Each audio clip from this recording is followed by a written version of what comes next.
kan sudah kita tulis di surat bahwa ada biaya verifikasi. Saya buat. Oke. Ada lagi biaya kedatangan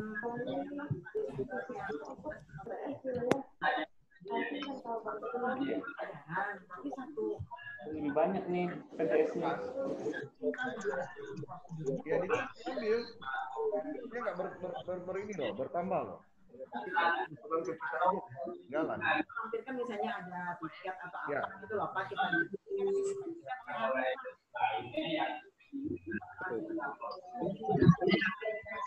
ampun itu apa? Tidak ada Pak. Itu Mas.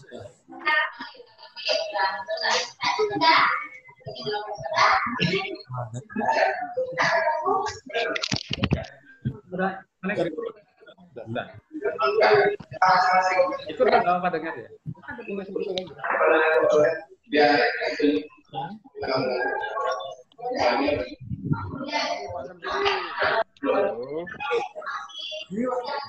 Kan? Kan dulu. Lihat Mas.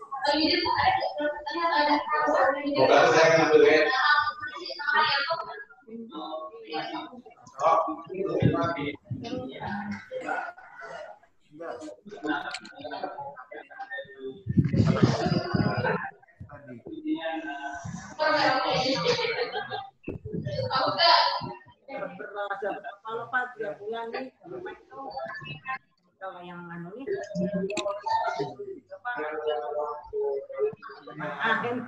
jadi kayaknya jadi disiasati ngarannya tuh ada lagi beasiswa itu nggak bangge bantuan apakah kesejahteraan kan jangan awal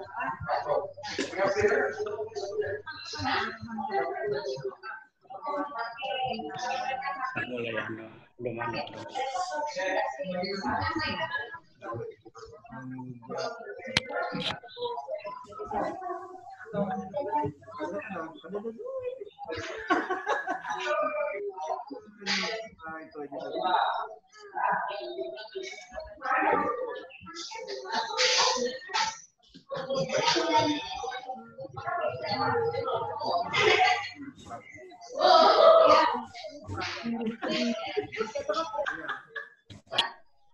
Jadi itu tadi banyak tadi pergantian itu.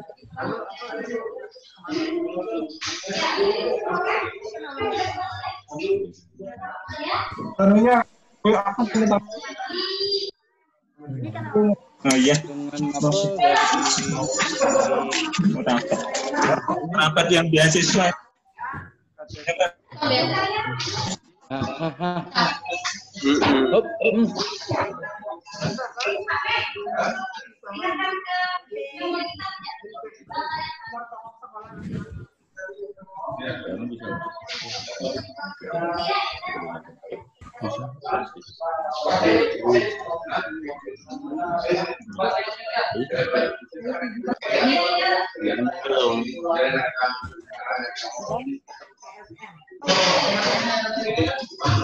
Ada Pak. Baru masuk. Aku masuk biasa. Oh ya. Aku udah dulu ya.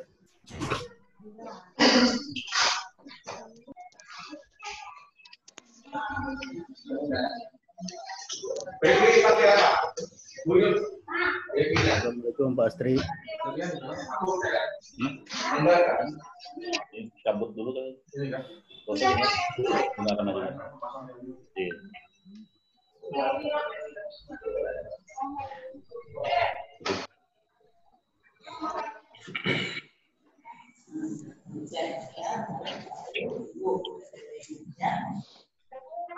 Sudah Bu. Cuma suaranya putus-putus ini. Ini Bu Nanda. Bu Nanda.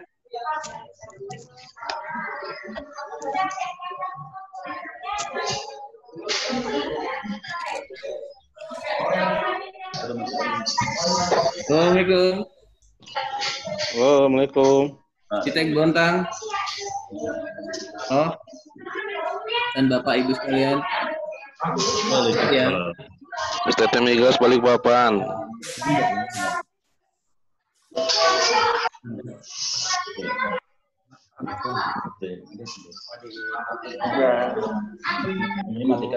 pagi Bapak Ibu. Tolong yang suara-suara yang itu apa? Numpang.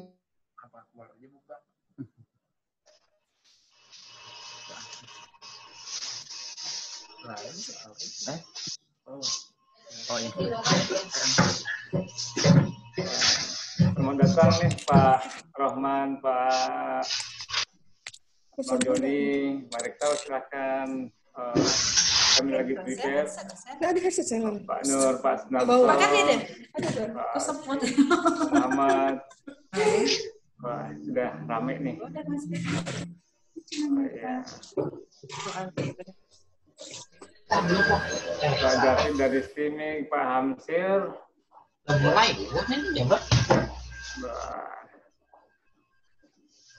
Luar biasa. Pak Jonsa sudah ada, Pak Rianto, banyak nih yang sudah siap. Sekarang ya sudah bergabung posisi 68. Kalau di HP gini emang ketampilannya. 68. Jadi mungkin akan sampai 100 yang akan bergabung di kemarin sedang LPA pakai Zoom pakai Zoom itu tuh laptop kayak gini sangsat ya kalau pakai meeting. Aja ribut. Kalau suka pakai Zoom, budak-budak kan di HP kan itu Belum kemuat.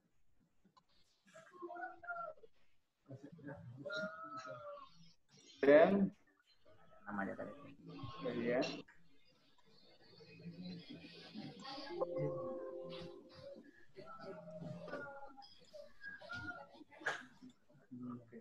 Baru masuk. Bergabung Pak. Saya di mute juga ya. Pak Ibu Mardatila, Pak Dr. Sandi Kosasi. Nah, itu ya. Nanti Sudah standby semua. Pak Asnol juga sudah standby. Pak Andi Mursidi. Tidak kelihatan nih Pak Andi Mursidi. Bergabung Pak dari UMKT Samarinda. Oh iya, selamat bergabung. Wah, ada Pak Mursidi sudah. Pak UMKT juga sudah. Oke. Ya. Sehat semua Pak Ibu ya. Sika Samarinda Pak, Ibu Herni Sika Samarinda ikut bergabung. Iya Bu, wah rame-rame nih, silakan Bu ya. Waalaikumsalam. Heri, Sinan, Pak Sel. 72 Pak. Sudah 72 Prof? Bisa kita mulai? Baik. Bapak Ibu pimpinan PTS, peserta Vikon yang saya hormati, Assalamualaikum warahmatullahi wabarakatuh. Selamat pagi, menjelang siang. Waktu sekarang sudah jam 11 waktu Banjarmasin, dan teman-teman di Kalimantan Barat sudah jam 10 Bapak Ibu ya. Halo. Ya. Baik, materi kita sebagaimana yang sudah disampaikan di grup pimpinan berkaitan dengan KIP kuliah. Mudah-mudahan sudah dibaca semua. Itu sebagai pengantar diskusi kita pada hari ini. Dan untuk tidak membuang waktu, kita persilakan Bapak Kepala L2 Dikti Wilayah 11 Kalimantan, Bapak Prof. Pudiansyah untuk menyampaikan materi. Silakan Prof. Oke, terima kasih Pak Akbar. Assalamualaikum warahmatullahi wabarakatuh. Waalaikumsalam. Selamat pagi menjelang siang. Saya berharap kawan-kawan pimpinan PTS se-Kalimantan Barat dan Kalimantan Timur selalu dalam keadaan sehat walafiat, tidak kurang satu apapun juga. Dan kita bisa terhindar dari wabah yang sedang menimpa kita saat ini. Pak Sespel yang saya hormati, Ibu-ibu dan Bapak-bapak pimpinan PTS Kalimantan Barat dan Kalimantan Timur. Hari ini saya ingin menyampaikan adanya program pemerintah yaitu KIP Kuliah. KIP Kuliah ini adalah perpanjangan dari bidik misi. Jadi bidik misi masih tetap berlangsung, jadi tetap saja berlangsung, tapi namanya berubah nama, dia menjadi KIP Kuliah. Kenapa KIP Kuliah? Karena ini supaya lebih mensamaratakan saja, menyamakan antara KIP yang ada di SMP, SMA, SMK, dan kuliah.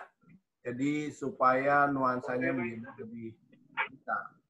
KIP Kuliah ini sekarang ini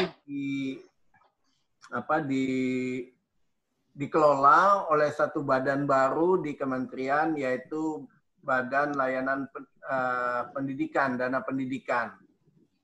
Jadi barusan minggu lalu dilantik kepalanya, Dr. Abdul Kahar. Jadi KIP Kuliah ini merupakan bantuan biaya pendidikan dari pemerintah, baik lulusan SMA atau sederajat maupun mahasiswa yang memiliki potensi baik tetapi mempunyai keterbatasan ekonomi. Jadi itu tujuannya, pengertiannya. Nah, tentu saja tujuannya untuk memperluas akses bagi kita perguruan tinggi sehingga program kuliah bidik misi itu bisa lebih disempurnakan. Sasarannya adalah masyarakat miskin. Sekali lagi, sasaran KIP Kuliah ini adalah masyarakat miskin. Apalagi dalam kondisi sekarang wabah COVID-19 ini sedang pandemik di kita, di Indonesia, maka kepada orang tua atau mahasiswa yang terdampak akibat ini juga menjadi perhatian. Dahulu memang KIP Kuliah ini tadinya pemerintah mensyaratkan bahwa yang menerima bidik misi itu adalah yang mempunyai KIP ini. Jadi kartu KIP itu yang dia punya waktu SMA bisa menerima di KIP Kuliah. Nah, ternyata sekarang pemerintah membuka akses, tidak hanya yang mempunyai kartu KIP itu, jadi tidak hanya KIP Kuliah. Jadi KIP Kuliah itu bukan hanya yang tadi dapat KIP kartu waktu SMA-nya, tidak hanya itu, tidak juga bisa yang menerima KKS, Kartu Keluarga Sejahtera ya, yang dari Kementerian Sosial. Atau yang ketiga, penghasilan dari orang tua yang bersangkutan adalah kurang dari 750.000 per kepala per bulan. Jadi ketika penghasilan orang tua di bawah 750.000 per orang per bulan, maka dia berhak untuk mendapatkan program ini. Berhak, ya. Tapi bukan berarti wajib dapat, gitu. Hanya berhak untuk mendapatkan program itu. Tapi nanti dilihat lagi. Nah, kuota tahun 2020 ini se-Indonesia direncanakan ada 400.000 penerima KIP Kuliah ini. Ini naik hampir 100% ini. Jadi dari bidik misi dengan dengan KIP Kuliah ini naik 100%. Kemudian dana sumbangan pendidikan yang dibebankan kepada diberikan kepada perguruan tinggi tetap seperti tahun lalu, bidik misi tidak ada kenaikan, tetapi bagi penerima mahasiswa ini ada kenaikan 50.000 jadi 700. Tapi kementerian sangat menyadari bahwa sesungguhnya beasiswa ini juga masih sangat kurang. Sangat kurang. Disadari sama sekali oleh kementerian, tetapi sampai pemerintah baru sampai di sini untuk memberikan bantuan. Jadi bahkan ada cenderung sebenarnya dengan KIP kuliah ini sebenarnya pemiskinan bagi mahasiswa. Kenapa?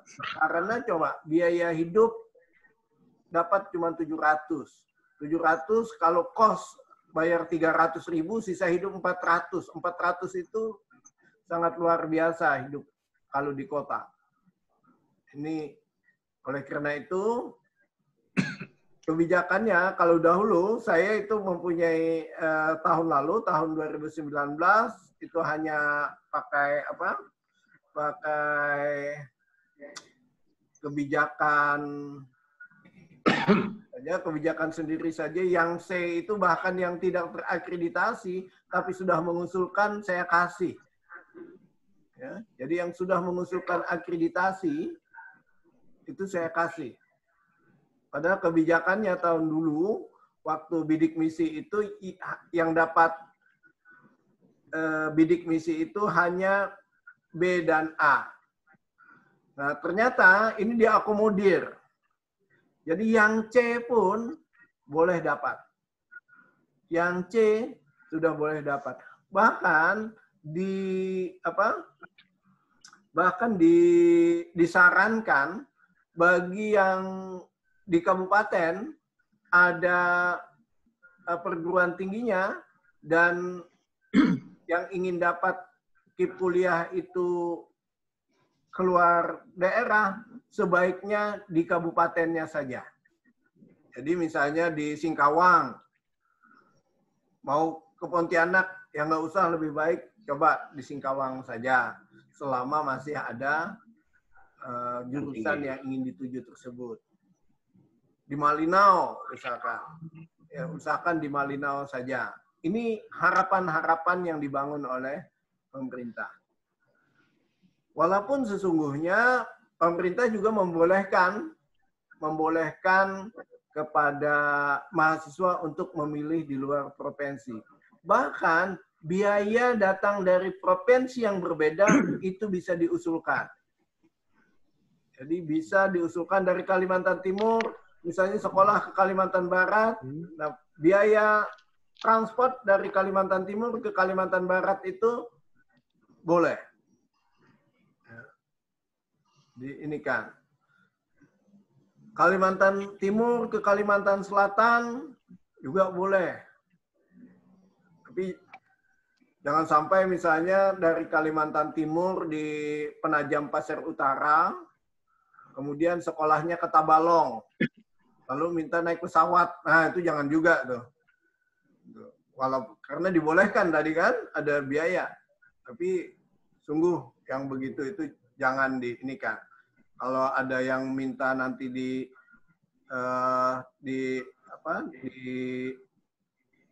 Tabalong, Kalimantan Selatan, yang pengusulnya di Kalimantan Timur, di Penajam Pasir Utara, ya bilang mohon menggunakan angkutan darat saja, jangan naik pesawat gitu kan. Itu merepotkan nantinya. Itu. Nah, jadi kawan-kawan yang ingin menerima program ini bisa mempersiapkan diri, dan diharapkan nanti pada paling lambat akhir Oktober itu sudah masuk ke kementerian.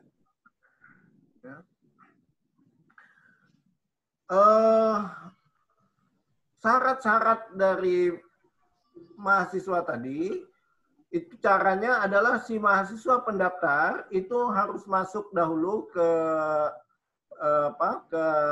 websitenya kementerian untuk mengakses mendaftar KIP kuliah ini.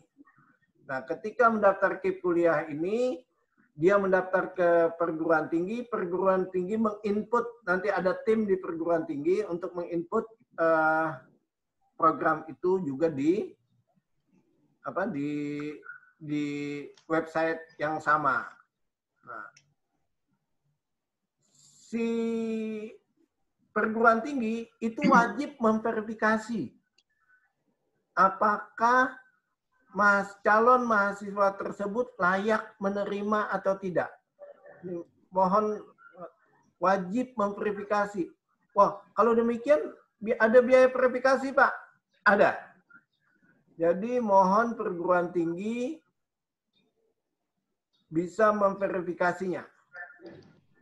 Nah, biaya verifikasi pakai mobil, sewa mobil, bahkan kalau misalnya ada di di penerimanya itu layak di mana, di Medan misalnya, ya boleh untuk menginikan biaya verifikasi tiket. Ya. Itu. Jadi ada biaya verifikasi, dan yang tidak ada biaya verifikasi itu DLLDT. Jadi kami tidak mempunyai dana untuk memverifikasi itu. Nggak tahu tahun depan bisa diinikan. Nah, kalau dana itu ada, mohon ini dimanfaatkan. Karena selama ini belum ada PTS yang memanfaatkan dana itu. Nggak tahu. Sudah tahu? Ah, sekarang saya kasih tahu. Sudah saya kasih tahu. Jadi biaya verifikasi itu ada, ya, dan dana biaya verifikasi itu disampaikan kepada LLDT. Nanti LLDT yang akan mentransfer. Jadi fasilitas dari KIP kuliah ini apa saja? Jadi pendaftaran KIP kuliah ini tidak dipungut biaya. Jadi tidak diadakan biaya. Kemudian kepada calon penerima beasiswa KIP kuliah, jadi ketika ada mahasiswa datang ke PTS Bapak, Ibu, ingin mendaftar mahasiswa, lalu dia sudah membuktikan bahwa ini saya mendaftar KIP kuliah, maka mohon jangan dipungut biaya pendaftaran. Jangan dipungut biaya tes. Ya, jadi tidak ada pemungutan biaya pendaftaran, tidak ada pemungutan biaya tes. Bahkan kemudian dia bebas biaya pendidikan. Jadi mahasiswa akan bebas biaya pendidikan dan dapat biaya hidup tadi sebagaimana yang saya sebutkan 700.000 per bulan. Ibu-ibu dan bapak-bapak yang saya hormati, nah saya dalam memberikan ini, mengalokasikan beasiswa bidik misi ini, perlu ada komitmen dari perguruan tinggi masing-masing. Yang pertama, perguruan tinggi itu diharapkan tadi yang mempunyai akreditasi. Ya, jadi akreditasi C, B, atau A. Yang terakreditasi ini di mana? Yang saya utamakan sekarang adalah di program studi masing-masing. Ya, program studi masing-masing. Kemudian, perguruan tinggi juga harus komitmen hanya memberikan KIP kuliah ini, menerima mahasiswa KIP kuliah ini kepada calon mahasiswa yang benar-benar berhak menerima. Jadi miskin dan sesuai kriteria tentu saja. Tapi kalau tadi dia sudah punya kartu KIP, kartu KKS, nah itu mudah itu untuk menerimanya. Tapi bagi yang belum, nah itu perlu dinikah. Ya. Kemudian komitmen perguruan tinggi yang selalu saya tanamkan, saya sampaikan, tidak ada pungutan lain terkait dengan penyelenggaraan pendidikan di perguruan tinggi bapak-bapak dan ibu-ibu. Jadi sekali lagi, tidak ada pungutan lain. Apapun tidak ada ini dipungut lagi. Nah, terhadap hal ini saya mohon pengertian ibu-ibu dan bapak-bapak karena program ini adalah program pemerintah, program yang membantu masyarakat miskin, dan sebagaimana kita ketahui semua agama itu pasti kita membantu masyarakat miskin, itu pasti kita mendapatkan balasan yang luar biasa. Yang kedua, ibu-ibu dan bapak-bapak yang saya hormati, perguruan tinggi yang didirikan oleh masyarakat ini kan dilaksanakan oleh yayasan.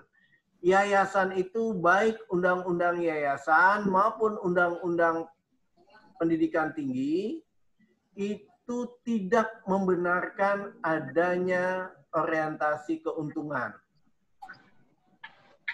Tidak berorientasi keuntungan. Non-profit oriented yang harus dilakukan. Nah, oleh karena itu, ini tidak ada pungutan lain. Kita membantu orang miskin. Ketika dia mendaftar, diterima apa? Harus bayar. Ya, ini tidak membantu namanya. Tapi mohon ini teman-teman yang mempunyai keahlian di bidang ekonomi, Pak Bahtiar misalnya, ini Pak dari Widya Dharma, itu silahkan dihitung dengan analisis finansial. Coba dihitung. Kalau Bapak menerima mahasiswa misalkan 20 orang, itu break even point apa tidak? Kalau sudah break even point, 20 orang itu, maka selebihnya itu adalah keuntungan. Apalagi sudah untung duluan. Misalnya break even point 20 tadi. Kita menerima 30. Sudah menerima 30. Lalu ada masuk 3. Dikasih alokasinya bidik misi di program studi itu. Pasti tidak ada kerugian apa-apa. Itu. Saya yakin itu. Dan sudah saya hitung. Dengan menggunakan kriteria net present value dan benefit cost ratio. Oke, kemudian kalau misalnya break even point tadi 20, lalu Bapak menerima 15 saja, Ibu menerima 15 saja, itu artinya yayasan badan penyelenggara harus menutupi biaya itu. Lalu datang jatah alokasi 3 mahasiswa. Datang 3 mahasiswa. Apakah kerugian akan semakin besar? Ternyata tidak. Kerugian Bapak Ibu bahkan akan menurun. Tadi kalau misalnya dengan 15 orang saja menerima, ada rugi, maka kerugian sekitar katakan 10 juta. Ketika menerima yang bidik misi dengan beasiswa, kalau Bapak Ibu beasiswanya misalnya 3 juta, atau 4 juta, atau 5 juta. Nah, dengan bidik misi hanya 2.400.000, lalu dimasukkan ke pendapatan itu, kemudian ternyata net present value-nya tidak menurun, bahkan naik. Tapi memang kalau orangnya menurun. Nah, kita kan bukan per orang ini, harusnya per semuanya. Nah, oleh karena itu, saya mohonkan sekali program ini bisa diterima dan dilaksanakan sebagaimana mestinya. Saya juga memohon ketika KIP kuliah ini dilaksanakan, maka perguruan tinggi bagaimana bidik misi juga mempunyai pengelola di tingkat perguruan tinggi. Kemudian datanya harus diupdate. Jadi ada yang menikah, yang sudah hilang mahasiswanya, DPD Diktinya sudah hilang, tidak terdaftar lagi, mohon itu dilaporkan. Karena kalau tidak dilaporkan ibu-ibu dan bapak-bapak, maka mahasiswa yang bersangkutan pasti cari mengembalikan. Bahkan kemarin ada satu PTS di Kalimantan ini mengembalikan, PTS-nya yang harus mengembalikan. Karena begitu rekam jejak dari tanda terima ini, tanda terima bidik misi itu, waktu dia menerima, menyetujui menerima itu bukan tanda tangan yang bersangkutan. Nah itu. Jadi mohon ini menjadi laporan secara berkala ke RL Dikti, kemudian monitoring kepada penerima bidik misi itu dilaksanakan. Jadi kalau EP-nya kurang, kalau pelajarannya kurang, kenapa dia kurang, dan itu perlu dimonitoring. Ada tim yang ibu-ibu perlu bapak-bapak siapkan. Dan diharapkan mahasiswa yang bersangkutan lulus tepat waktu 4 tahun.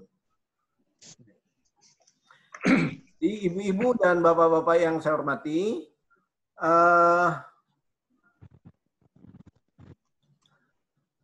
saya juga ini karena kita tadi membantu masyarakat miskin, kemudian ketika ada skip kuliah ini tadi tidak merugikan kepada kita sebenarnya, tidak ada ruginya, apalagi khusus kalau bagi yang tidak ada pungutan lain, praktek misalnya apa segala macam, itu tidak ada dirugikan sesungguhnya.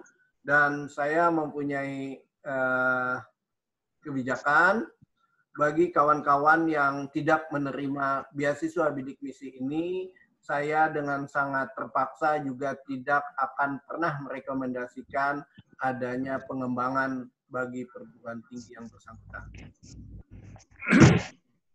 Ya, jadi itu. Jadi misalnya untuk nambah prodi, itu saya tidak akan berikan rekomendasi. Kalau tidak mau menerima beasiswa program ini. Kenapa? Karena program ini sangat baik menurut saya, adalah membantu masyarakat miskin, dan jika kita menerima saja, misalnya tidak akan merugikan kita, silakan dihitung, nanti kita perdebatkan kalau ada yang mempunyai hitungan yang berbeda dengan indikator net present value dan benefit cost ratio, nanti kita. Nah, kalau misalnya sudah ikutin itu di dalam ya, dicatat poin-poinnya ya. Di dalam itu lagi di luar. Bentar ya, saya mute semua dulu. Ya. Jadi terhadap kawan-kawan yang kesehatan katanya agak besar ininya pembiayaannya karena ada biaya praktek yang harus dilakukan. Nah, inilah perlu strategi kita juga bagaimana kita memperlakukan ini. Tadi kalau kita sudah menerima beasiswa mahasiswa katakan 20 orang, itu sudah break even point, artinya menambah mahasiswa 5 pun kita sudah nggak ada apa-apa lagi. Nggak ada pengaruhnya lagi karena kita sudah break even point.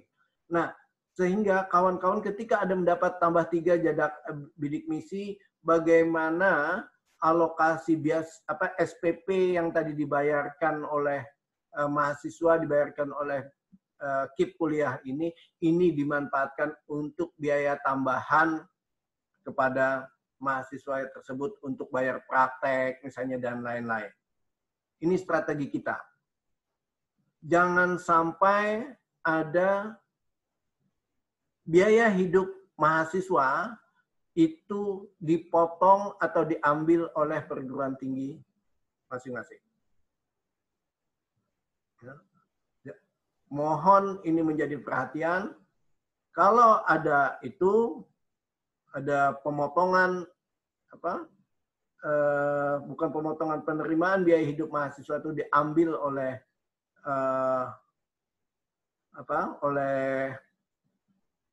oleh perguruan tinggi, ini sangat tidak saya harapkan.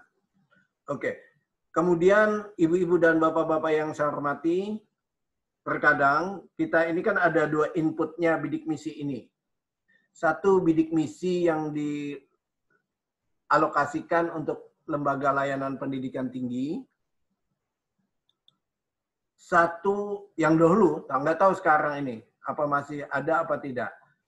Satu lagi itu dana aspirasi bidik misi. Jadi ada aspirasi bidik misi. Nah, terhadap yang aspirasi ini, saya tidak karena kawan-kawan juga akan kesulitan karena sudah by nama, itu ada namanya sudah dimasukkan ke kawan-kawan. Berikut ininya. Pokoknya namanya sudah ada itu. Nah, terhadap ini treatmentnya silahkan dilakukan. Saya membebaskan saja kepada kawan-kawan bagaimana perlakuannya atau treatmentnya. Silahkan saja kalau misalnya ya pokoknya kawan-kawan lah mengambil kebijakan terhadap itu untuk yang bidik misi dari alokasi yang tadi dana aspirasi. Tetapi dana yang berdasarkan alokasi dari LLDT mohon tidak dilakukan pemungutan apa-apa lagi. Termasuk biaya tes, biaya pendaftaran mahasiswa baru, mohon tidak dilakukan. Mungkin itu saja yang bisa saya sampaikan yang berhubungan dengan KIP kuliah ini. Mohon maaf jika ada hal-hal yang kurang berkenan. Selanjutnya silakan Pak Akbar untuk mengatur jalannya diskusi pada hari ini. Silahkan Pak Akbar. Baik, Prof. Terima kasih, Prof. Bapak Ibu yang saya hormati, tadi sudah dijelaskan panjang lebar pengantar kita untuk diskusi tentang KIP kuliah ini. Kita masih punya waktu sekitar 60 menit maksimal. 50 menit lah ke depan. Mari Ibu, Bapak manfaatkan kesempatan untuk diskusi. Kalau ada yang kurang jelas, silahkan. Siapa yang ingin memulai? Pak, dari UM Pontianak, Pak. Dari UM Pontianak. Ya, UM Pontianak. Dari Setia Balikpapan. UPB Pontianak. UPB Pontianak. Ya, silakan. Samarinda, Pak. Baik, yang pertama tadi silakan, Pak. Baik, UM Pontianak dulu, Pak ya. Ya. Ya, Assalamualaikum warahmatullahi wabarakatuh. Waalaikumsalam. Dengan Samsudin nih Pak dari UM Pontianak. Ada 2 Pak yang mau saya tanyakan. Yang pertama, mungkin kuota Pak ya. Kita nih kan sampai saat ini belum tahu kira-kira per PTS itu berapa kuotanya. Nah, mudah-mudahan nanti dalam waktu dekat bisa segera disampaikan kuotanya. Supaya nanti kita bisa mengatur. Karena ini kan kita pada libur semua kan, jadi agak terbatas juga komunikasi dengan yang lain. Yang kedua, nah yang di tahun lalu itu kan Pak, misalnya kita dapat kuotanya 20, satu universitas. Nah kemudian dari 20 kota itu ternyata sudah dibagi rata per prodi oleh dari LLDT. Nah sedangkan kondisi kita ini kan di setiap prodi itu tidak sama Pak jumlahnya. Kayak di kami itu ekonomi misalnya ramai maksudnya bisa 300-an. Tapi ada prodi lain itu yang maksudnya cuma 20, 30 gitu. Jadi kalau dia harus dibagi rata per prodi, itu terus terang kita agak kesulitan untuk membaginya. Apalagi dari biaya kuliah ini kan masing-masing prodi beda. Nah kalau kami boleh usulkan, mudah-mudahan tahun ini untuk kuotanya itu, jadi kampus diberi kebebasan untuk menentukan berapa besar kuota masing-masing per prodi. Tentunya nanti kita sesuaikan dengan jumlah mahasiswa di prodinya. Jadi kalau mahasiswa baru prodi ekonomi banyak, mungkin kuotanya agak banyak. Tapi kalau di prodi pendidikan kimia misalnya sedikit, ya mungkin nanti jatah mahasiswa yang terima bidik misi juga sedikit. Jadi kampus diberi kebebasan untuk membagi kuota per prodi. Nah, mungkin itu saja dulu Pak pertanyaan dari saya. Terima kasih Profesor. Assalamualaikum warahmatullahi wabarakatuh. Salam. Terima kasih Pak Samsudin. Langsung aja Prof. Supaya efisien. Oh, dijawab. Langsung Pak. Oke. Oke. Terima kasih Pak Samsudin dari Universitas Muhammadiyah Pontianak. Iya, sebenarnya masalah kuota sekarang ini saya masih ini kalau untuk ibu kota provinsi atau kota yang ini itu alokasi yang C tidak saya kasih, tidak dikasih, tetapi yang B itu dapat 3 untuk sementara ya. Jadi dapat 3 itu. Jadi semua yang ini bisa menghitung sendiri sudah ininya per prodi. Nah, kenapa alokasinya per prodi? Satu, karena pemerintah ingin semua prodi yang diinginkan oleh masyarakat itu bisa. Jadi jangan sampai nanti ada prodi tertentu tidak menerima bidik misi, sementara prodi yang lain menerima. Pemerintah inginnya semua bidang ilmu yang diinginkan oleh pendaftar bidik misi, kalau memang dia diterima, ya diterima di sana. Itu alokasinya, Pak. Jadi, nah, namun kalau tadi usulannya seperti itu, saya sangat mengerti karena misalkan ada di daerah tertentu, misalnya, mohon maaf nih, prodi tertentu ini mahasiswa kurang, ya, kurang. Tetapi pendaftar bidik misinya juga kurang. Nah, tetapi ketika ada bidik misi di sana, maka mahasiswanya bisa nambah. Dengan catatan dengan catatan yang alokasi yang di prodi yang lain jangan sampai dikurangi, jangan sampai tidak ada sama sekali.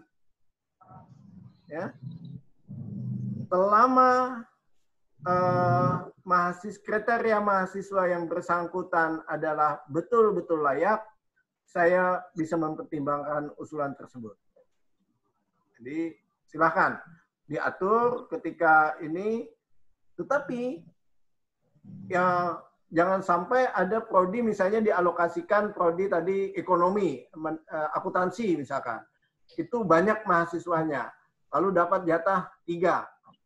Sementara prodi umumnya pendidikan ini kurang. Misalnya pendidikan fisika, itu pendaftarnya saja hanya ada 10, gitu kan? Yang menerima bidik misi cuma 3. Sementara tadi di akuntansi banyak. Nah mungkin akuntansi jadi 1 atau 2, sementara tambahan 1 ke ini. Silahkan diatur demikian. Jangan sampai tidak ada sama sekali dalam prodi tersebut. Ya, karena tadi ketika pendaftar di bidik misi ini banyak, karena mahasiswanya banyak, nah itu juga menjadi repot. Saya lebih cenderung sebenarnya kepada untuk menghidupkan prodi-prodi yang minim mahasiswa. Kalau banyak pendaftarnya, sesungguhnya tadi nggak jadi masalah kalau tidak ada bidik misi. Ya kan? Tetapi bagaimana kita menghidupkan prodi-prodi yang kurang peminatnya mahasiswa ini? Itu mungkin concern-nya. Supaya prodi ini tetap bisa hidup, bisa mengembangkan prodinya untuk ke arah mutu. Kalau yang besar-besar, jangan ditambah lagi dong. Ya? Tadi misalnya akuntansi, 300 mahasiswanya. Lalu ditambah jadi 10 misalkan. Jangan seperti itu.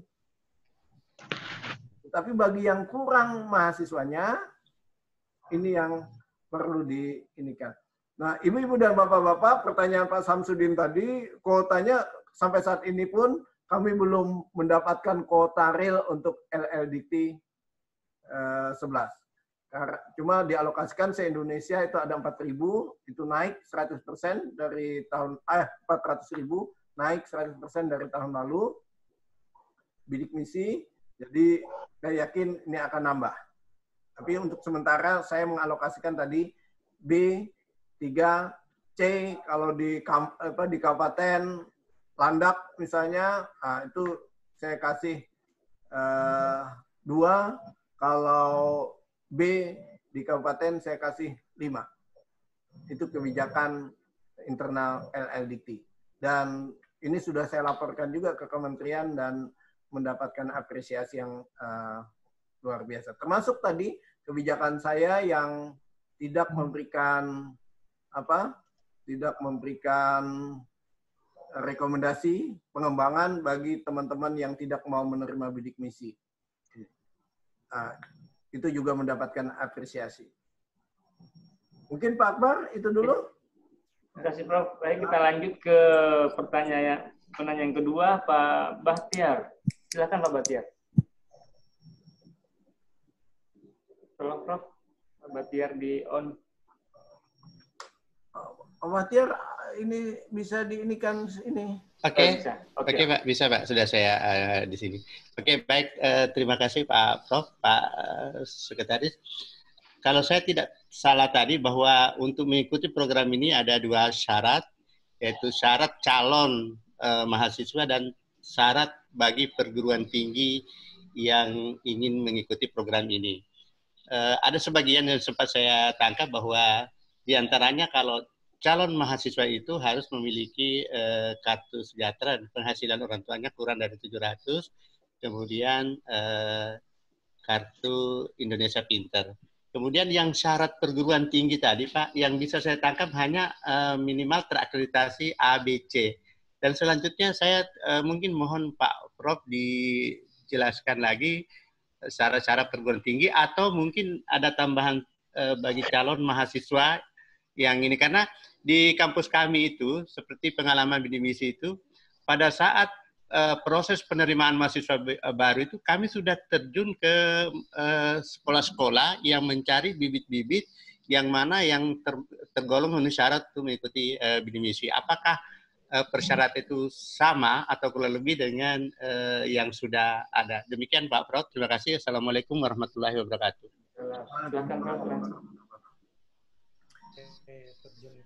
Iya. Terima kasih Pak Akbar. Ya, syarat-syaratnya sama. Yang penting tadi, dia sesungguhnya kan si calon mahasiswa tadi mendaftar dahulu, Pak. Iya. Mendaftar dahulu di websitenya bidik misi tadi. Nah, ketika dia mendaftar ke perguruan tinggi, kita tahu kan bahwa dia mendaftar di KIP. Kalau dia belum mendaftar, tapi kalau tadi mencari ke desa-desa, Setia Balikpapan bisa juga ini menyarankan kamu kalau ingin mendapatkan beasiswa KIP kuliah, daftar di sini. Ini websitenya, website kementerian. Ya, daftar dulu. Karena apa? Karena ketika dia mendaftar, itu harus dibebaskan biaya pendaftaran. Kemudian dibebaskan biaya tes, tidak ada lagi. Jadi, nah terhadap teman-teman yang saya katakan saja misalnya sekarang ini mengalokasikan 3 untuk per prodi. Ya siapkanlah 6 gitu, nggak jadi masalah. Siapkan 6, tapi tentu saja ada prioritas. Prioritas 1, 2, dan 3 itu adalah prioritas utama. Sementara tadi cadangan. Terhadap yang cadangan tadi, kami bilang saja kami tidak bisa memastikan Anda untuk mendapatkan beasiswa, tetap kecuali yang prioritas pertama ini tidak diterima, baru Anda bisa diterima. Nah, oleh karena itu, kalau Anda ingin sekolah, maka wajib menerima, membayar biaya pendaftaran, biaya ini. Kalau toh nanti ada yang mengundurkan diri, maka kami akan gantikan ke prioritas berikutnya dan semua biaya pendaftaran, biaya tes, SPP yang Anda bayar akan kami kembalikan. Tetapi Bapak-bapak dan Ibu-ibu yang saya hormati, ketika mereka bisa membayar biaya pendaftaran dengan ini, ya sesungguhnya mereka sudah menjadi orang mampu. Ya kan? Nah, kalau itu ininya. Nah, ada contoh menarik sebenarnya dari kawan-kawan yang perlu saya sampaikan juga. Ini saya sampaikan waktu Menteri Nasir, Menristek Dikti, kabinet yang lalu, beliau kumpulkan mahasiswa-mahasiswa di universitas beliau, Universitas Diponegoro. Jadi dikumpulkan penerima bidik misi itu, setelah dikumpulkan, beliau sampaikan, anak-anakku yang saya hormati, saya sayangi, sebenarnya beasiswa bidik misi ini adalah diperuntukkan untuk orang miskin. Kawan-kawan, adik-adik, anak-anak yang kusayangi, yang sesungguhnya tidak miskin, namun mendapatkan beasiswa ini, sudah dapat beasiswa ini, maka ayo, mari kita doakan bersama, semoga orang tuanya benar-benar miskin, sehingga dia layak mendapatkan beasiswa ini. Apa yang terjadi, ibu-ibu dan bapak-bapak yang saya hormati? Banyak mahasiswa yang datang ke kantornya untuk membatalkan pendapatan. Nah, ini patut kita contoh. Teman-teman kan yang ujung tombaknya. Mungkin begitu Pak Bahtiar ya. Terima kasih Prof. Pak Bahtiar sudah cukup ya. Selanjutnya kita ke penanya yang ketiga. Pak Purwanto, silakan Pak Rektor. Pak Purwanto masih ada? Pak, diganti saya Pak Abrar Sigit. Pak Oh, monggo silakan Pak. Ya, Assalamualaikum warahmatullahi wabarakatuh. Terima kasih waktunya. Prof. Udi, saya menyimak tadi ya. Assalamualaikum, Prof. Jadi yang saya tangkap selain KIP itu ada KKS ya, Prof ya. Jadi kemudian ada tambahan satu penghasilan yang orang tuanya kurang dari 750.000 per bulan kan ini per kakak. Jadi halo. Pak. Iya, per kakak ya, baik. Nah, jadi tambahan ini yang kita akan coba publish sebetulnya untuk segera disampaikan ke calon penerima. Kemudian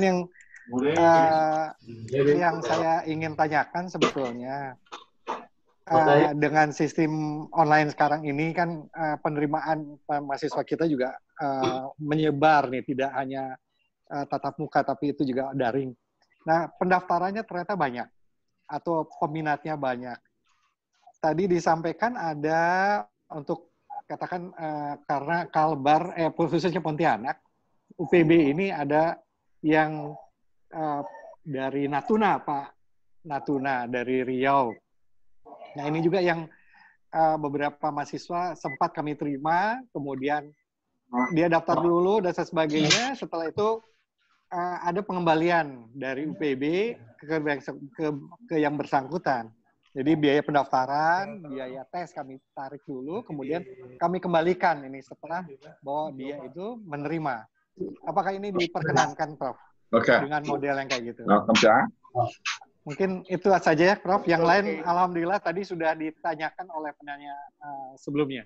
Demikian, Prof. Terima kasih. Assalamualaikum warahmatullahi wabarakatuh. Mohon yang lain bisa diam dulu, Pak. Silakan, Prof. Oke, terima kasih Pak Sigit. Iya, kalau itu tadi ya boleh-boleh saja. Ininya diterima dahulu. Kalau ini pendaftarannya, ya itu yang saya sarankan kepada Pak Bahtiar tadi. Jadi ada prioritas pertama, prioritas kedua, gitu kan. Kalau dia prioritas pertama, kenapa? Karena ini kita kan menerima ketika di perguruan tinggi masih calon penerima KIP kuliah. Ketika DLL Dikti masih calon penerima KIP kuliah. Sampai mendapat keputusan nanti dari kementerian. Nah, kementerian itulah, dan kementerian memang juga memverifikasi. Oleh sebab itu, salah satu syarat yang paling penting untuk teman-teman verifikasi adalah di kartu KIP kuliah itu sesuai nggak dengan NIK-nya. Oke. Kan nanti pendaftarannya itu ketika tidak sesuai pasti ditolak. Jadi nanti dia datang, oh saya punya kartu KIP kuliah nih, mahasiswa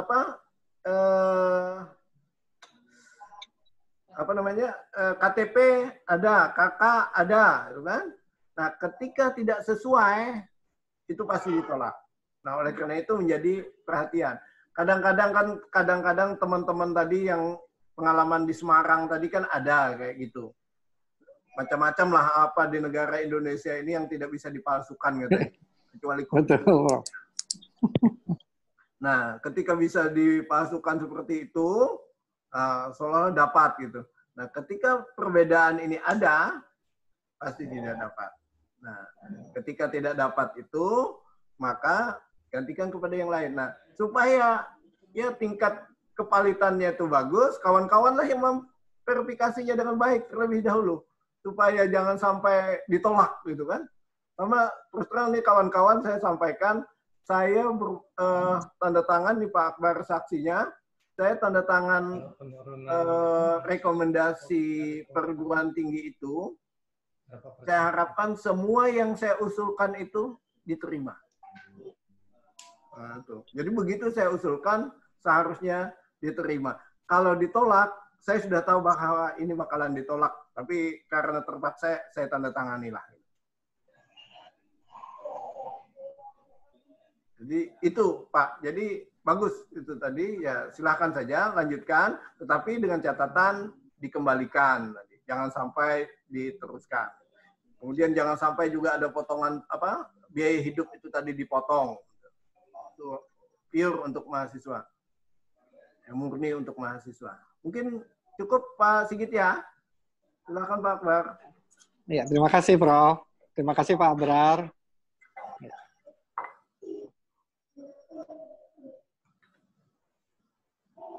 Pak Akbar. Pak Akbar. Siap Prof, siap. Ya, siap. Oke. Yang tadi Prof, untuk Pak Sigit, kalau sudah punya KIP, mungkin sudah cukup Prof ya. Kalau sudah punya kartu KIP, tidak perlu yang lain. Ya, cukup.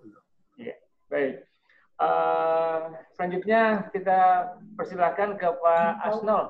Silakan Pak Asnol. Ya. Terima kasih. Assalamualaikum warahmatullahi wabarakatuh. Waalaikumsalam warahmatullahi wabarakatuh. Ya, selamat pagi Pak Akbar, Prof. Udiansah, dan kawan-kawan pimpinan PTS Kalimantan Timur dan Barat. Dari apa yang disampaikan tadi, kami memang merasa cukup jelas, dan hanya ada beberapa yang kami tanyakan. Yang pertama, tahun yang lalu itu bidik misi ada 5 per prodi. Nah, kalau tahun ini KIP itu hanya 3. Nah, kemudian yang kedua, karena daerah kami ini memang daerah minus, daerah ke wilayah timur Kalbar, kecenderungan masyarakat itu memang kalau yang sosial ekonominya baik, dia ke ibu kota provinsi. Sehingga kami itu biasanya yang tersisa. Nah, untuk yang ini mungkin ada kebijakan khusus untuk perguruan tinggi yang ada di di pusat-pusat wilayah daerah yang terjauh atau di ujung wilayah timur dari Kalimantan Barat ini. Saya kira itu Prof. Terima kasih. Assalamualaikum warahmatullahi wabarakatuh. Waalaikumsalam Pak. Silakan Prof. Oke. Jadi Pak Asnol, tetap saja sebenarnya tidak ada perubahan. Tadi contohnya karena Pak Sigit di Pontianak, contohnya di Pak Sigit. Jadi 3, kalau B di Pontianak itu dapat 3. Tapi kalau Pak Asnol di Sintang itu B, itu tetap dapat 5. Oh ya. Jadi naik. Jadi beda antara di Pontianak dengan di Sintang, sama-sama B kan. Tapi kalau di Pontianak 3, kalau di Sintang itu 5. Ini. Kalau C di Pontianak nggak dapat, tapi kalau C di Sintang itu saya kasih 2. Ini kebijakannya. Diskresi saya, Pak Asnol. Oke, terima kasih, Prof. Tapi mudah-mudahan kawan-kawan di Pontianak, di kota provinsi, di Balikpapan misalnya, ya ikhlas sajalah dengan ini, gitu kan? Dengan kebijakan ini. Karena apa? karena orang Sintang, orang Pontianak sengaja sekolah ke Pak Asnol di Sintang, nggak mungkin menurut saya. Tapi kalau orang Sintang sekolah ke Pontianak, sangat mungkin. Jadi ini kebijakan ini saya rasa nggak menyakitkan. Tapi ya mudah-mudahan kita berbagi dengan baik lah. Amin. Terima kasih, Prof. Ya. Jelas ya Pak Asnol ya? Ya, baik, Prof. Oke, silakan Pak Akbar. Baik, Bapak Ibu masih ada waktu sekitar 30 menit. Tetap wajah. Pak Akbar, saya ingin bertanya dari ITKS WHS, Pak. Siapa namanya? Dari ITKS WHS. Dari Wahyu Ibu Dewi, Dewi Pak. Wahyu, ya. Ya, Silakan betul. Ibu Wahyu Dewi, silakan. Baik, terima kasih Pak Akbar. Selamat siang, Prof. Dan semua rekan-rekan yang ada di forum ini. Saya dari ITKS WHS ingin menanyakan tadi terkait dengan kampus kesehatan. Tadi sempat disinggung oleh Prof. Udi dan mungkin bisa dijelaskan lebih detail terkait dengan memang biaya di kampus kesehatan itu memang biaya terkait dengan praktek dan lain-lain itu memang lebih mahal. Nah, apakah memang ada kebijakan tersendiri ataukah memang tetap 700.000 per bulan? Dan terkait dengan beberapa program studi, misalnya di kami itu ada S1 keperawatan, ada S1 kebidanan, itu memang ada program akademik dan juga profesi. Nah, untuk mahasiswa yang memang nanti akan memegang KIP kuliah ini, apakah memang dia tidak akan dipungut biaya sampai pada proses akademik selesai atau sampai profesi juga 1 tahun, itu apakah memang juga akan ditanggung KIP kuliah ini, begitu Prof. Dan kemudian tadi lagi-lagi terkait dengan kuota Prof. Ini kepastian kuotanya, apakah nanti dari LLDikti yang akan menentukan setiap kampus itu nanti berapa kuotanya, tentunya dengan program studi, jumlah program studi yang berbeda-beda ya Prof ya. Dan jika memang nantinya calon mahasiswa atau mahasiswa yang akan masuk di kampus kami itu ternyata memang tidak ada yang mendaftar bidik misi gitu ya. Nah, itu seperti apa? Karena memang maksudnya bukan dari kami gitu ya yang menghendaki, tapi memang dari mahasiswa itu tidak ada yang mendaftar gitu. Nah, kebetulan seperti itu gitu. Tadi karena memang ada disampaikan Prof. Udi, wah nanti kalau misalnya akan menambah prodi nanti tidak diberikan rekomendasi atau seperti apa, begitu ya Prof ya. Nah, itu juga. Kemudian tadi yang ketiga terkait dengan verifikasi. Tadi disampaikan Prof bahwa nanti akan ada verifikasi.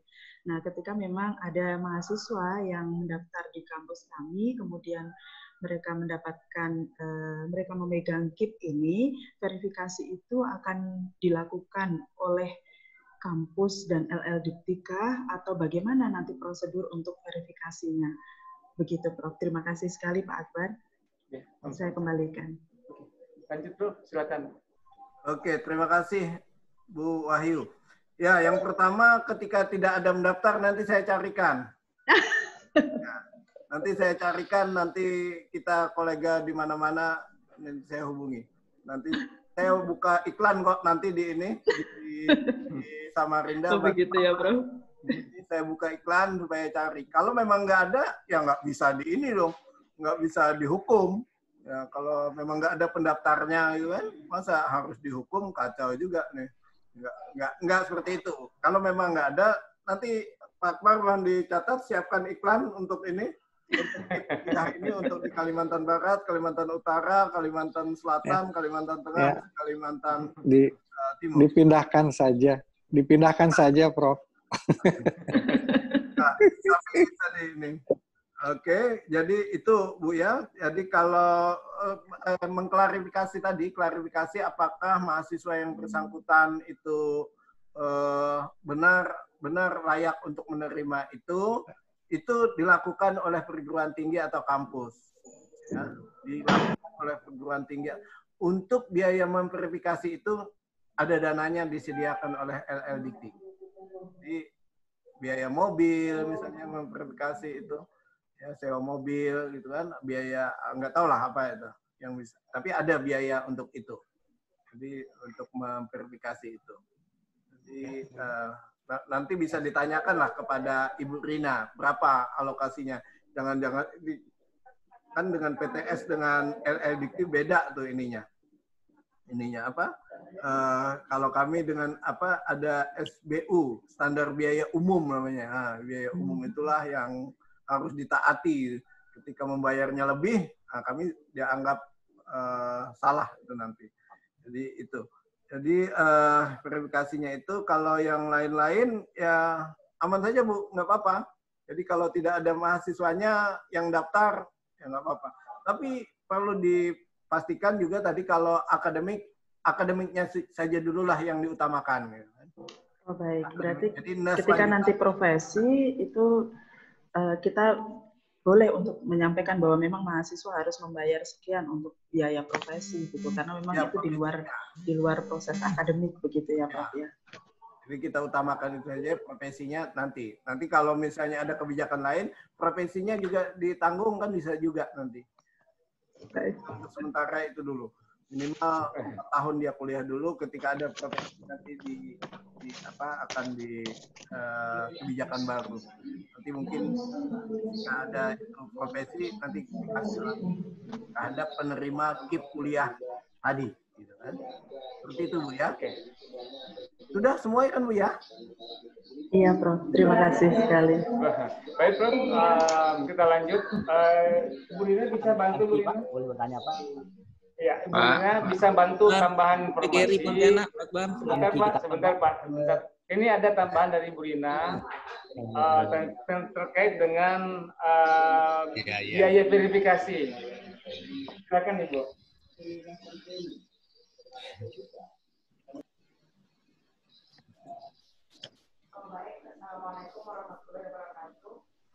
Kecil suaranya Ibu Rina, kecil ya. Iya, suaranya belum masuk Pak. Iya. Suaranya belum ya. Iya. Atau ditutup videonya mungkin masuk ke mejanya Pak. Coba Ibu Rina ngomong.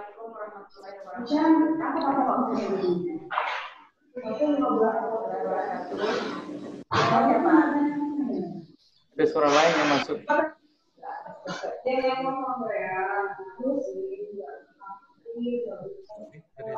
Saya Bu. Assalamualaikum warahmatullahi wabarakatuh. Iya bisa. Iya terdengar Ibu. Jadi kalau tahun kemarin kita ada membuat surat edaran sesuai dengan pedoman konstitusi, itu ada penggantian untuk biaya perdagangan bagi mahasiswa yang dari luar provinsi dengan biaya verifikasi. Nah, namun ternyata tahun kemarin tidak ada satupun PTS yang mengusulkan biaya verifikasi tersebut. Nah, untuk tahun ini mudah-mudahan nanti masih ada dana itu dan nanti akan kita infokan kembali ke PTS. Namun tentunya nanti dokumen-dokumennya akan diverifikasi kembali oleh bagian keuangan sesuai dengan standar biaya masukan dari Kementerian Keuangan. Mungkin yang dapat kami sampaikan. Iya, jadi itulah Bu Pak tambahan. Akbar, ya mohon maaf menanyakan terkait verifikasi ini biasanya dialokasikan di waktu awal ataukah memang selama proses perkuliahan itu ada misalnya 2 kali atau berapa kali program untuk verifikasi? Lanjut langsung Bu Rina. Verifikasi dilakukan di awal Pak Bu.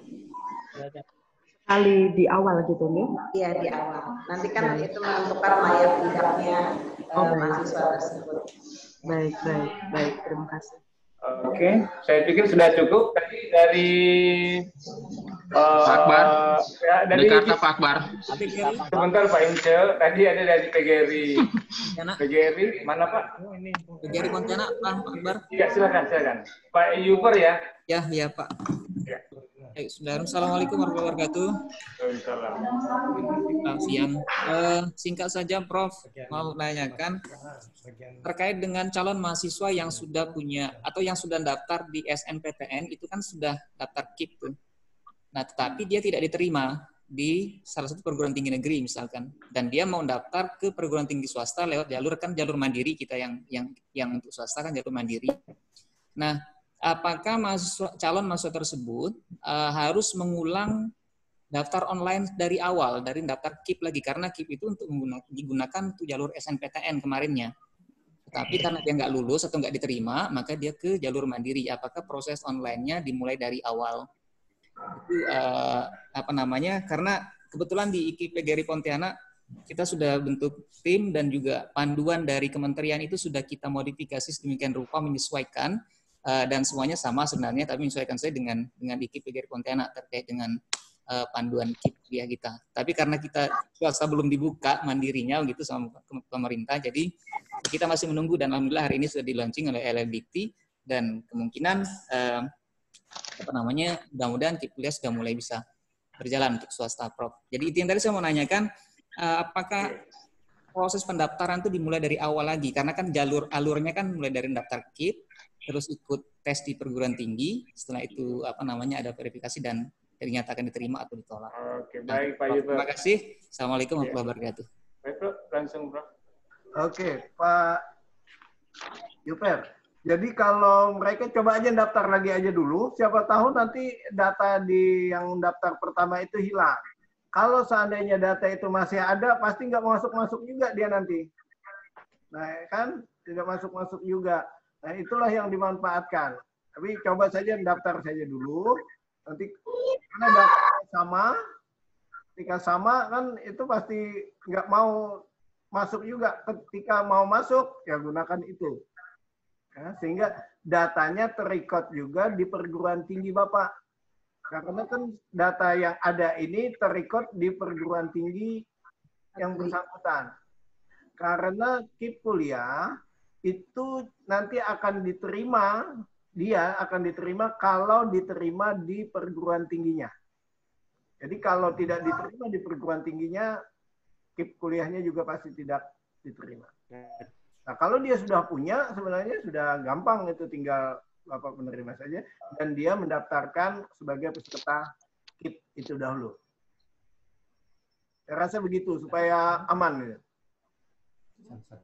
Kalau memang nggak bisa masuk lagi, nah berarti itu bisa diakomodir di perguruan tinggi Bapak. Dan didaftarkan juga nanti, karena di perguruan tinggi masing-masing itu juga mendaftarkan. Itu. Begitu kan Bu Rina ya? Iya Pak. Nanti kalau yang KIP kuliah itu kelihatannya untuk PTN, kalau PTN tetap di SIM bidik misi, Pak. SIM bidik misi ya? Oke. Oke, jadi begitu Pak ya? Pak Iber sudah jelas ya, Pak Iber ya? Jelas, Pak Akbar. Terima kasih, Prof. Baik. Pak Akbar dari STKP Melawi. Selanjutnya jatah dari Kalimantan Timur nih. Tadi Pak Ince sudah mulai, Pak. Silakan Pak Ince. Prof Ince Nurdin. Ya, makasih Pak Akbar, Pak Sekjen. Assalamualaikum warahmatullahi wabarakatuh. Terima kasih atas waktunya. Yang saya hormati Kepala LLDikti, Prof. Budiansah, Bapak Ibu, pimpinan PTS Kalimantan Timur dan Barat. Yang pertama mungkin ini Prof, saya menyambut baik Prof, tadi ada arahan bahwa sebaiknya mahasiswa yang berasal dari kabupaten setempat dia kuliah di kabupaten itu saja. Saya pikir ini juga merupakan satu kebijakan yang kita apresiasi, Prof. Kemudian yang kedua, Prof, yang terkait dengan KIP dan KKS yang sudah dimiliki oleh siswa pada saat dia di SMA. Nah, tadi sebenarnya sudah ditanyakan. Saya mau ingin klarifikasi kembali, Prof. Apakah yang tidak punya KIP dan KKS ini pada saat dia mendaftar di kampus, dia memungkinkan untuk dapat KIP yang baru karena mungkin terlewat pada saat dia di SMA. Kemudian yang ketiga, Prof, terkait dengan masa studi tadi kan hanya 8 semester, Prof. Nah, biasanya mahasiswa itu memang di semester 7 sudah bisa riset. Tetapi biasanya yang di eksak ada misalnya khususnya di budidaya tanaman misalnya. Ternyata pada saat dia melakukan proses penelitian, dia melewati batas waktu 8 semester. Nah, ini pertanyaannya apakah dalam program KIP yang baru ini ada perpanjangan misalnya 1 semester karena dia belum selesai dengan alasan-alasan tertentu atau sama sekali diputus, Prof. Karena kita juga tadi seperti arahan Prof bahwa tidak diperkenankan untuk memungut sesen pun dengan alasan apapun bagi mahasiswa yang ikut dalam program KIP. Kemudian yang terakhir Prof, saya setuju bahwa kita khususkan pada prodi-prodi memang yang ini minim mahasiswa. Kami di Unikarta itu, Prof, yang sangat minim itu biasanya teknik pertambangan, bahkan geologi ini susah banget, Prof. Promosinya udah kemana-mana, tapi memang kondisi mahasiswanya yang kurang. Oleh karena itu, kami menyambut baik, bahkan kami sangat apresiasi nih, Prof, dengan nilai-nilai yang tadi disampaikan. Saya pikir itu bisa menutupi dari pelaksanaan. Yang penting warga masyarakat miskin kita yang ada itu bisa terakomodir di program untuk mereka lanjut kuliah. Mungkin itu, Prof. Kurang lebihnya mohon maaf, saya kembalikan. Assalamualaikum warahmatullahi wabarakatuh. Waalaikumsalam. Silakan, Prof. Iya, jadi Pak Ince, yang dasarnya itu adalah KIP tadi ya, KIP atau KKS. Nah, cuman ini saya yang tanyakan ke mereka juga. Kalau mereka ini nggak ada KIP dan KKS ini gimana? Ternyata boleh dengan surat keterangan tidak mampu. Boleh dengan surat penghasilan orang tua. Dengan surat penghasilan orang tua dan apa tadi? Kartu keluarga. Karena di situ akan bisa kita verifikasi kartu keluarganya, jumlah anggota keluarga misalnya 4 orang. Lalu penghasilannya sebagai pegawai negeri atau bekerja di perusahaan hasilnya cuma 2.900.000 misalkan. Nah, berarti kalau dibagi 2.900.000 kurang dari 750.000. Dan ini dia berhak untuk mendapatkan itu. Dan ini tidak ada di dalam persyaratan untuk mendaftar di online itu. Di online itu kan yang paling daftar itu diperlukan NIK, nomor induk sekolah nasional dan nomor induk nomor pokok sekolah nasional dan nomor induk siswa nasional. Itu saja yang sangat penting, itu 3 itu. Siap, Prof. Nah, di dalam sistem yang dibangun KIP ini. Nah, terhadap ada yang memang waktu belajar kurikulum yang lama, yang panjang, tadi teknik teknologi pertanian katanya agak lama. Nah, ini mohon kurikulumnya yang dibangun supaya tepat 4 semester harus bisa selesai. Harus jangan sampai kalau normal, dalam keadaan normal 4 tahun tidak bisa selesai gitu. Ini harus di kurikulumnya yang dibangun gimana? Misalnya harus ada magang, gimana magang itu supaya dia tepat 4 tahun, tepat waktu tadi harus selesai. Nah, justru itu teman-teman di perguruan tinggi harus memonitor yang bersangkutan ini. Gimana tepat waktu, apa segala macam harus dijaga. Kalau ada kurang, mohon ada bimbingan konseling terhadap dia supaya dibantu semaksimal mungkin mahasiswa kita ini. Yang lain selanjutnya itu dukungan saja tentang tentang minim mahasiswa tadi. Ya, Prof. Terima kasih. Rasa itu. Ya, makasih, Prof. Baik, Pak. Silakan yang berikutnya di belakang Pak Ince. Dari Pak Septian dari mana? STKIP Melawi, Pak. STKIP Melawi. Melawi. Maaf. Silakan Pak Septian. Oke, Assalamualaikum warahmatullahi wabarakatuh, Prof. Dari Melawi, Prof, ingin menyampaikan terkait dengan KIP kuliah ini, Prof. Yang pertama, kalau terkait dengan kuota, kita 2019 itu mendapatkan kuota 20, Prof. Itu dalam 2 gelombang. Gelombang pertama itu 10 orang dan gelombang kedua itu 10 orang. Nah, terkait dengan itu, Prof, kan di Melawi juga itu sudah banyak sekali promosi iklan baik dari sekolah-sekolah yang ada di sekitaran kita maupun dari perbatasan Kalimantan Tengah, Prof, yang mempertanyakan tentang KIP kuliah ini. Karena banyak sekali peminatnya, Prof. Nah, yang ingin kami tanyakan, kami juga kan harus memberikan penjelasan kepada semua yang datang ke kampus maupun secara pribadi menanyakan tentang kuota ini, Kira-kira untuk STKP Melawi apakah kuotanya tetap 20 atau kemungkinan ada penambahan, Prof? Ini mohon penjelasannya, Prof. Terima kasih. Oke. Lanjut, Prof. Oke, terima kasih Pak Septian. Jadi sebenarnya kuota yang benar itu adalah 10 itu saja, Pak. 10. 10 ya, Prof. Nah, jadi yang 20 itu karena tadi Pak Asnol bilang ada PTS lain yang menolak itu. Nah, tahun ini saya berharap tidak ada lagi PTS yang menolak. Jadi kalau PTS tidak ada yang menolak, Bapak tidak ada tambahan lagi nanti. Paling alokasi. Kalau kan kami ada 2.000 dapatnya.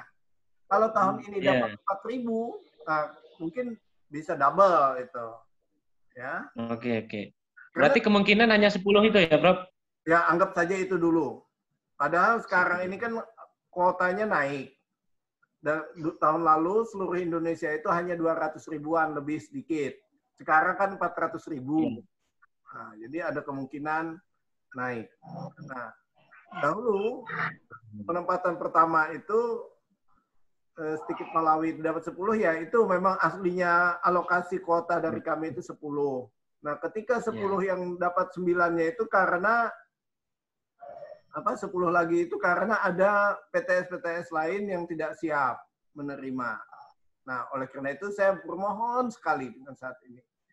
Karena kalau tidak ada yang orang miskin di kesehatan misalnya, kan nggak ada perawat orang miskin jadinya. Perlu juga lah mereka itu dibantu. Nah, gimana caranya tadi sudah saya jelaskan, saya hitung berdasarkan net present value dan benefit cost ratio. Dengan menambah itu tidak ada menambah kerugian. Bahkan dengan menambah bidik misi itu mengurangi kerugian. Pak Ajas ini manggut-manggut karena beliau orang ekonomi dulu di Los Baños. Saya hitung tuh ininya. Saya coba hitung dengan net present value itu. Sehingga apalagi kalau sudah break even point. Jadi sudah break even point ini. Nambah berapapun sebenarnya nggak terlalu banyak signifikan lagi. Tapi kalau ada biaya tambahan tadi, biaya praktek mahal katanya, bahkan tadi di Kalimantan Selatan itu di rumah sakit aja bayar sekarang ini, 1 semester 50.000. Nah, kan karena sudah tadi ini, satu mungkin langkah kita, nanti teman-teman kirim surat lah ke rumah sakit, ini adalah beasiswa penerima bidik misi, mohon digratiskan. Karena memang perdanya juga nggak paham mereka itu. Ini ketika kita pertemuan di Kalimantan Timur, Kalimantan Barat, ini juga sudah menjadi pertanyaan kita sebenarnya. Tapi perdanya belum dirubah-rubah juga. Itu. Dan mudah-mudahan dengan ini lalu ada eksepsional. Masa suatu perda tidak ada eksepsinya gitu kan? Biasanya ada. Nanti kita mengusulkan tempat praktek itu. Nanti juga saya beri rekomendasi untuk masalah ini. Ya. Supaya Prof, boleh memberi usulan, Prof? Silakan. Ya, usulan dari kami, Prof. Ini sekedar usulan. Kalau memang berkenan, ya kiranya STKP Melawi tetap minimal mendapatkan kuota 20, Prof. Karena pertimbangannya, kita sudah survei, memang survei ke lapangan, Prof. Dan kita melihat betul bagaimana kondisi anak-anak yang sudah mendaftar, Prof. Bagaimana kondisi rumahnya, kondisi orang tuanya, ya pendapatan mereka sebagian besar dari karet, yang saat ini ya karet juga kita tahu berapa harganya. Jadi kita memang tidak masalah, Prof, kalaupun mendapatkan tambahan nominal 20 itu, Prof, supaya ya kita bisa banyak membantu anak-anak di wilayah pedalaman maupun perbatasan untuk bisa mengecam dunia pendidikan, Prof. Itu usulan saja sih, Prof. Tapi kalau memang tidak bisa, 10 itu kan kami berpikir. Nanti saya pertimbangkan kembali. Soalnya banyak usulan yang sama ini masuk ke saya. Oke. Karena kami kan menerima, Prof. Ketika banyak yang tidak menerima, kami bersedia menerima. Itu harus menjadi pertimbangan juga, Prof. Baik, terima kasih, Prof. Baik, makasih. Makasih Pak Septian ya, waktu kita masih ada. Silakan Amki Ketapang. Silakan Pak, silakan Pak. Assalamualaikum warahmatullahi wabarakatuh, Prof. Waalaikumsalam. Saya Ulil Fahri, Prof, mewakili direktur untuk Amki Ketapang, Prof. Jadi kami terus terang, Prof, kami belum pernah dapat sekalipun bidik misi. Jadi di sini kami pun merasa kebingungan ketika untuk menginputnya harus kemana, juknisnya gimana. Jadi apakah harus kami ajukan kemana juga agar Ketapang juga dapat dari kota bidik misi. Yang Prof. Terima kasih. Silakan dulu ya.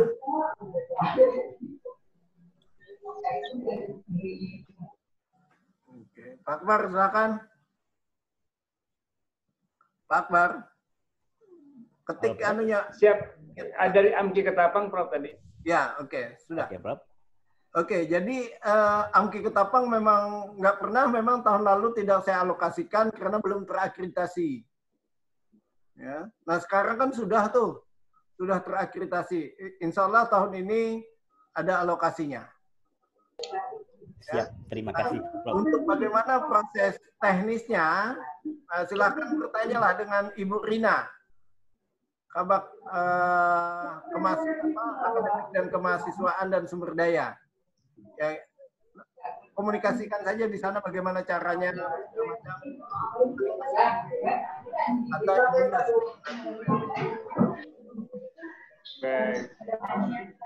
Oke, siap. Terima kasih, Prof. Oke, Assalamualaikum. Akbar, izin bisa respon Bapak? Pak, siapa Pak Purwanto ya? Purwanto, iya Pak. Oke, Pak, silakan Pak. To the point, Pak. Terima kasih. Assalamualaikum warahmatullahi wabarakatuh. Waalaikumsalam. Akbar, Prof Budi, saya berdua dengan Bapak Dr. Sigit Sugiyardi, dari tiga kami, menginformasikan Prof. Jadi tahun 2019 kemarin kita mendapatkan alokasi 35 dengan rincian 28 itu dari kementerian dan 7 aspirasi. 7 yang aspirasi. Jadi dalam kami 3 hari yang lalu Prof lakukan rapat pimpinan dan diskusi juga dengan organ yayasan, kiranya diperkenankan ke depan Prof kuotanya bisa ditambah Prof. Jadi kami siap misalnya 50 kami siap Prof. Ya. Sementara itu Prof ya. Terima kasih Prof. Terima kasih Pak Akbar. Ya, saya pertimbangkan aja jawabannya. Nanti. Ya baik, terima kasih. Kami siap 50 Prof. Jawabannya dipertimbangkan. Baik. Ya, terima kasih. Terima kasih. Yang terakhir barangkali karena waktu sudah mepet, silakan dari Isti Muhammadiyah Tanjung. Isti Muhammadiyah ya? Ada? Ada? Isti Muhammadiyah Tanjung Redep ya? Ya, terima kasih Pak. Ya. Oke, silakan. Ya, Assalamualaikum warahmatullahi wabarakatuh, Prof. Waalaikumsalam. Ya, kami dari Isti Muhammadiyah Tanjung Redep ingin menanyakan terkait beasiswa KIP kuliahnya apa diperkenankan untuk calon mahasiswa yang lulusan tahun lalu, Prof. Artinya bukan tahun ini lulusnya. Ya, itu aja. Terima kasih, Prof. Oke. Lanjut, Prof. Itu? Lanjut, Pak Pak? Oke, itu aja, Prof. Pertanyaan dari Muhammadiyah. Ya, terima kasih. Jadi, rasanya aturannya nanti Bu Rina lah yang menjelaskan lebih ini lagi. Rasanya 2 tahun terakhir ini boleh. Ya. 2 tahun terakhir boleh mendaftar ini. Ya.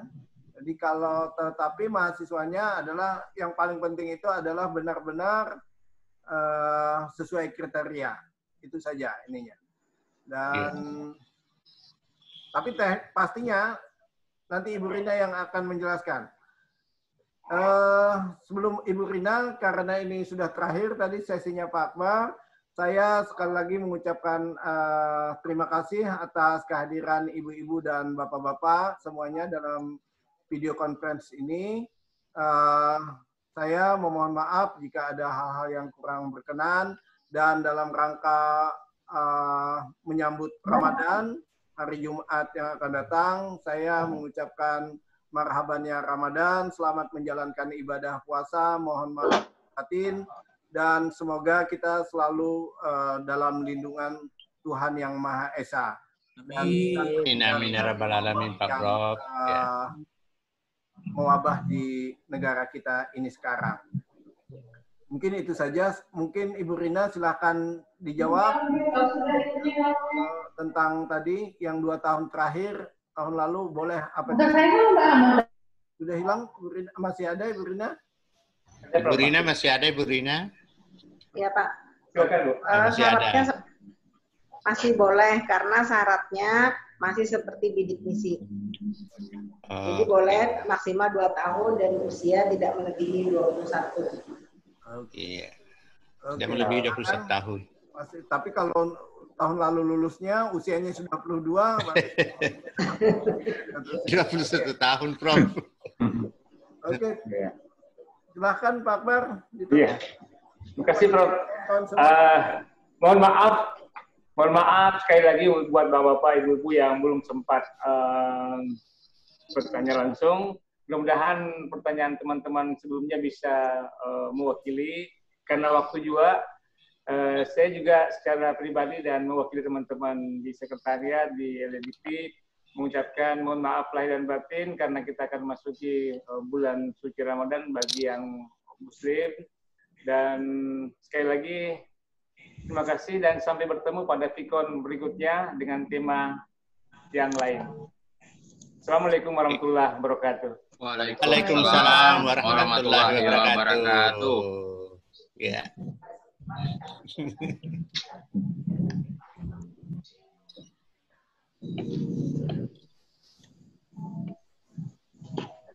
Alhamdulillah. Selesai. Ya. Oke, mohon izin saya tutup ya. Silakan Prof. Oke. Terima kasih. Terima kasih.